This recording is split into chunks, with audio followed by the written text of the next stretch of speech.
এই ময়দানে হাজার হাজার মানুষ পাগলের মতন দৌড়ায়, যারা মাগরিবের পর থেকে এই পর্যন্ত একটা সেকেন্ডের জন্য হাজিরা দিয়া গেছে। আল্লাহ সবাইরে শামিল দেখে হাত তুললাম, সবার জীবনের গুনাহগুলি মাফ করে দাও। আয় রাব্বুল আলামিন, আমার অত্যন্ত শ্রদ্ধাভাজন আলহাজ মোহাম্মদ আব্দুল সালাম সওদাগর চেয়ারম্যান মহোদয় লুন্তি ঈদগাহ ময়দানে অনেক কষ্ট করে আমাকে দাওয়াত করেছে। আমি গুনাহগার এসে দুইটা হাত বাড়াইয়া দিলাম।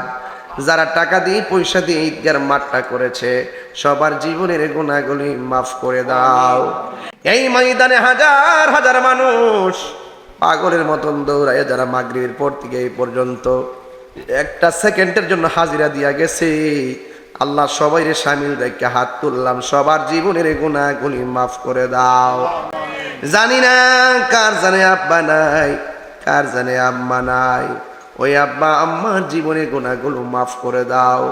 তাদের কবর গুলাকে জান্নাতের বাগান বানায়া দাও। আল্লাহ পর্দানসীন অনেক মা বোনরা হাত বানাইছে, আমার মা বোনদেরকে আবেদা সালেহা মুমিনা বানিয়ে দাও। আল্লাহ আমার পূর্বে আল্লাহ সোহরাব হোসেন জালালী সাহেব ওয়াজ করেছেন, মুফতি উমর ফারুক সাহেব সাহেব ওয়াজ করেছেন, মাওলানা বশিরুল্লাহ সাহেব ওয়াজ করেছেন। আল্লাহ মেহেরবানি করে যারা ওয়াজ করেছেন সবাইকে আপনি ক্ষমা করে দেন।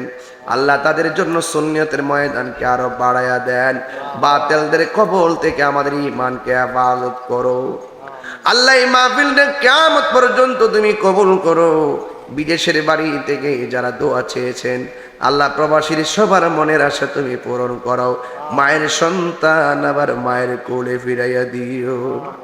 জীবনে একবার কোথাও যাইতে না পারি দুঃখ করি না, জীবনে একবার মদিনা যাওয়ার তৌফিক দিয়া দাও। মদিনায় যদি যাইতে না পারি, আল্লাহ স্বপ্ন যুগে নবীর দিদার নসিব করে দিও। আল্লাহ আলহাজ আব্দুল সালাম সওদাগর মহোদয়কে বারবার সমাজের কল্যাণের চেয়ারম্যান হিসাবে কবুল করেছো, সামনেও তুমি কবুল আর মঞ্জুর করে দাও। আল্লাহ ওনার বড় ভাই অসুস্থ, ওনাকে সেবা করে দেন। আর আজকে যারা নেক নিয়তে হাত বাড়াইছে, আল্লাহ সবার মনের আশা পূরণ করে দেন। আল্লাহ আমার ভাই দোলাল প্রধানিয়া জনাব নাসির ভাই সহকারে, আল্লাহ যারা হাত বাড়াইছে, আল্লাহ আনোয়ার ভাই সহকারে, আল্লাহ সবাইকে আপনি ক্ষমা করে দেন। আলমগীর ভাই সহকারে যত মানুষ হাত তুলেছে, সবার মনের আশা তুমি পূরণ করে দাও। আল্লাহ এই মাহফিলটা কিয়ামত পর্যন্ত দায়মারে কায়েম রাখো। ওই মাহফিল উসিলায় এলাকার গুরুস্থানের কবর আযাব মাফ করে দাও। আল্লাহ তোমার দরবারে ফরিয়াদ করি, ফিলিস্তিনের মুসলমানদেরকে তুমি হেফাজত করো।